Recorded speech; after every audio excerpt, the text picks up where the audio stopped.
eNCA political editor Vuyo Mvoko in Kimberly now joining us now. And Vuyo, what has some of the reaction you think been to what the ANC president has said so far in Kimberly? Well, there wasn't a great deal of excitement, but it's not like people were either angry or disappointed or dissatisfied. We didn't see any of that. In fact, they did embrace the president.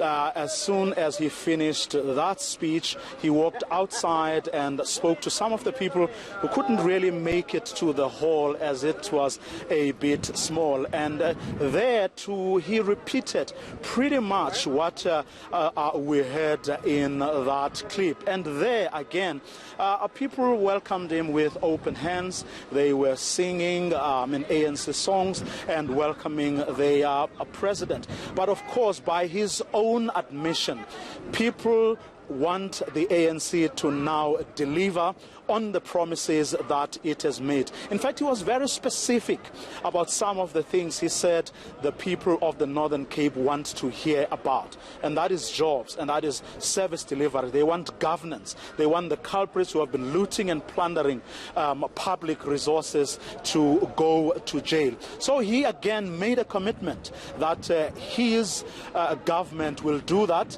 and he made a commitment also that the ANC, which is the governing party that deploys people to government, will mend its ways. It's going to get its house in order as soon as possible, and once it does that, it will then be able to deliver not only for the people of the Northern Cape, but for the people of the country. And when we're hearing comments, Vuyo, that the ANC trying to reassert itself as a pro-poor party, when we've seen the executive of the ANC walking around Kimberly, many people having their say about their lived existence under the ANC government, do you get the sense it's a lot of door politicking, or are those members of the ANC taking the time to hear what people in Kimberley are actually saying to them, A, and then B, going to be able to give them an actual tangible answer, or is it just politicking? Do you think from the people in Kimberley that's their impression?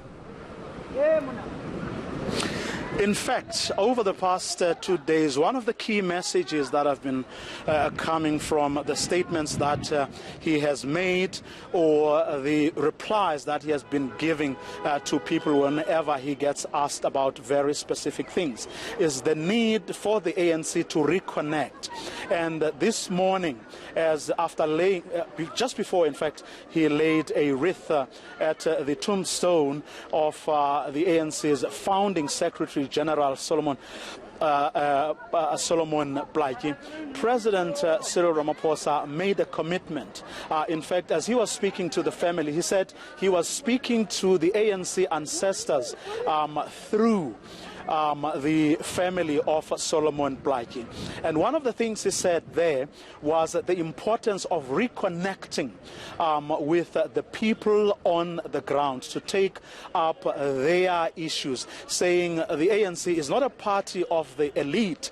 In fact, he pointed out that Solomon Blaki, who was a writer, among other things, had the issue of land very close to his heart and wrote extensively. And this morning he actually quoted a few paragraphs from some of Solomon Blaki, emphasizing the need to reconnect with the people through such issues as the issue of the land. And in fact, it is probably no coincidence that right here where we are now, which is his last stop for the day, behind us are the few people, the last people to actually make it into this hall here.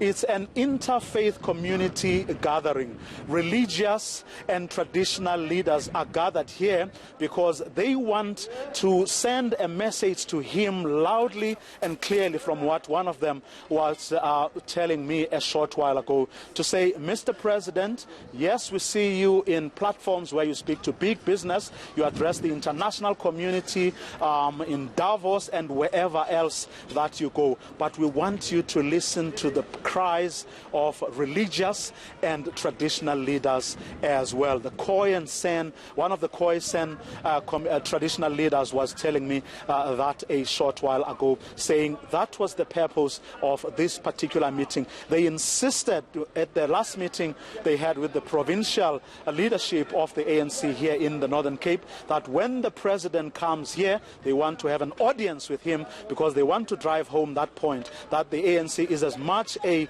party of the rich, is as much a party of the elite as it is a party of the poor, of traditional leaders and of the religious communities as well. Vuyo, as we look ahead, you mentioned this is the last stop of the day for the ANC president.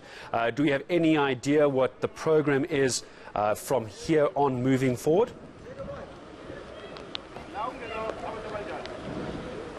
Well, they're putting some last touches to the organization. In fact, one of the things he'll be doing tomorrow, in fact, is a day on which many of the leaders of the ANC will be traveling. Those, for instance, who are in far-flung parts of the Northern Cape will be coming back. And many people will be coming from all over the country to descend on Kimberly for Saturday's big rally. So tomorrow, it's not a hectic program, but late in the afternoon, President Cyril Ramaphosa will go to the venue of Saturday's rally to really have a look at the infrastructure that has been laid out, to do an inspection, if you like. And once, of course, that is done, it will be all systems go for them for Saturday. Vuyo Mvoko, I must apologize. I'm struggling to see that it's raining on you at the moment. Normally a blessing for this time of year in Kimberley, but I'm going to say goodbye for now. Find some dry shelter. Shame, Vuyo Mvoko, having him standing in there in the rain. We're back to him later, hopefully when he's got an umbrella this time as well.